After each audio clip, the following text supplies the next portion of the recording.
दिला भेजले भगवान तोहके बनाई के हमार दिला भेजले भगवान तोहके बनाई के।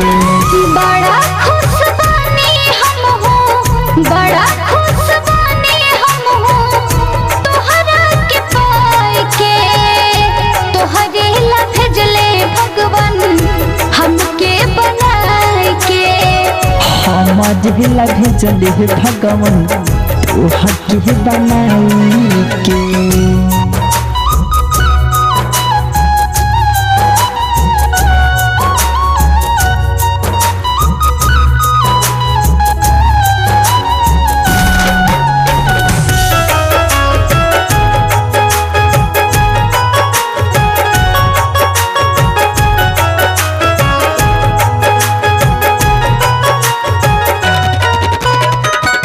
रूपवा के तोहरे करी का बड़ाई, रूपवा के तोहरे करी का बड़ाई।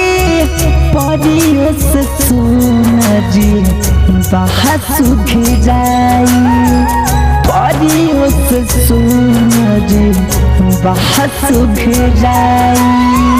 दूर जाने जाए हो, दूर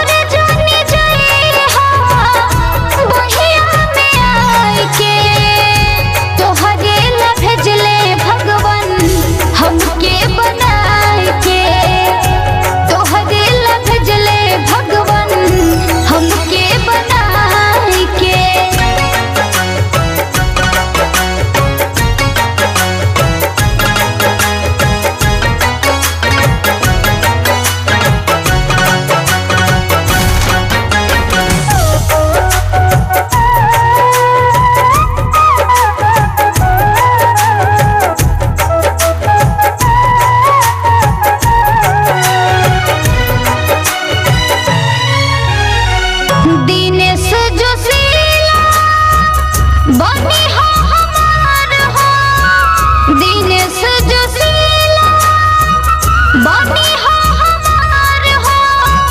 कबहू न भूली हो मोनी के प्यार हो, कबहू न भूली हो मोनी के प्यार हो।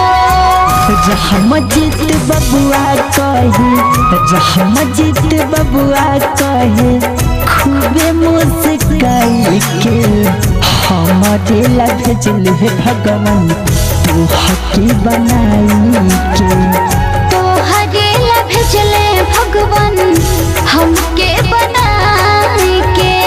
हमारे ला भेजले भगवान तोहके बनाई के।